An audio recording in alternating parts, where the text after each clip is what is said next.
হাওড়ারই একটি কালী পুজোর ব্লগ তোমাদের সঙ্গে। মাথা উঁচু করে কিন্তু মাকে দেখতে হবে, এদের দর্শন করাচ্ছি। এই দেখো, সেরকমই আমাদের হাওড়ার বড় মা, ওটা কিন্তু কুমোরটুলি থেকে আনা হয়েছে। এর মালা এবং পাতার মালা যেটা পরানো হয়েছে আর মা সিদ্ধেশ্বরী। হ্যালো বন্ধুরা, ওয়েলকাম টু মাই চ্যানেল। সকলে কেমন আছো? আশা করি খুব ভালো আছো। আবার একটা নতুন ব্লগে সকলকে স্বাগত জানাই। আর আজকের ব্লগটা কিন্তু দারুণ হতে চলেছে। হাওড়ারই একটি কালী পুজোর ব্লগ তোমাদের সঙ্গে শেয়ার করছি আজকে। তো কালী পুজো সাধারণত হয়ে থাকে অক্টোবর নভেম্বর এই মাসে, তবে আজকে তোমাদের সঙ্গে শেয়ার করছি জুলাই মাসে দক্ষিণা কালী পুজো। আর আমি এই মুহূর্তে রয়েছি হাওড়া ময়দানের কাছাকাছি চিন্তামণি রোডে শ্রী শীতলা বারোয়ারি দক্ষিণা কালী পুজো। চলো, এবছর ওনাদের 16তম বর্ষ, মায়ের দর্শন করাবো। আর দেখো, এখানে ব্যানারটা তোমাদের দেখাচ্ছি। ব্যানারে দেখতে পাচ্ছ মায়ের মুখটা, খুব মিষ্টি লাগছে। তো চলো আমরা মণ্ডপের দিকে যাই। আর এই পুজোটা কিন্তু একদম রোডের ওপরেই হয়ে থাকে। তো এর আগে আমার আসা হয়নি, আমি শুনেছি অনেকবারই। এবছর আমি এলাম, আমি নিজেও মায়ের দর্শন করছি এবং তোমাদেরকেও সেটা দর্শন করার সুযোগ করে দিচ্ছি। এই দেখো, অপূর্ব সুন্দর মা, আর বেশ বড় হাইটে, প্রায় 2-3 তলার সমান হবে। মাথা উঁচু করে কিন্তু মাকে দেখতে হবে। দেখতে পাচ্ছ মাকে?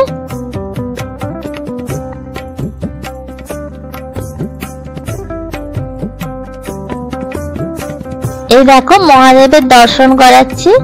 বিশাল বড় মহাদেব রয়েছে এখানে, দেখতে পাচ্ছ। তো এই ঠাকুরটা দেখলেই মনে পড়ে যাচ্ছে নৈহাটি বড় মার কথা। নৈহাটি কালী পুজোর সময় যেরকম বড় হাইটের বড় মাকে তৈরি করা হয়ে থাকে, পুজো করা হয়ে থাকে, তো এই দেখো সেরকমই আমাদের হাওড়ার বড় মা। তো কারা কারা হাওড়া থেকে দেখছো অবশ্যই কিন্তু জানিও। আর যারা যারা হাওড়ায় আছো অবশ্যই পারলে মায়ের দর্শন একবার করে যেতে পারো। ঠাকুর কিন্তু থাকবে শনিবার পর্যন্ত, রবিবার হবে মায়ের নিরঞ্জন। আর এই পুজোটা শুরু হয়েছে আগে শনিবার থেকে। তো দেখো, তোমাদেরকে সামনে থেকে মাকে দর্শন করাচ্ছি। দেখতে পাচ্ছ মাকে, অপূর্ব সুন্দর লাগছে। আর এই ঠাকুরটা কিন্তু কুমোরটুলি থেকে আনা হয়েছে। এই মূর্তিটি শিল্পী রাখাল চন্দ্র রুদ্রপালের পুত্র নারায়ণ চন্দ্র রুদ্রপাল তৈরি করেছেন। খুবই নিখুঁত কাজ হচ্ছে এই শিল্পীর হাতের। দেখতে পাচ্ছ ফুলের মালা এবং পাতার মালা যেটা পরানো হয়েছে সেটা কিন্তু মাটি দিয়েই তৈরি করা হয়েছে। আর অপূর্ব সুন্দর করে মাকে সাজিয়ে তুলেছেন শিল্পী। আর এই পুজোটা যেখানে হচ্ছে তার পাশে রয়েছে একটা বজরংবলীর মন্দিরও, তোমাদের বজরংবলীর দর্শনও করিয়ে দিলাম। এখানে দেখো ভাইরা ঢাক বাজাচ্ছে।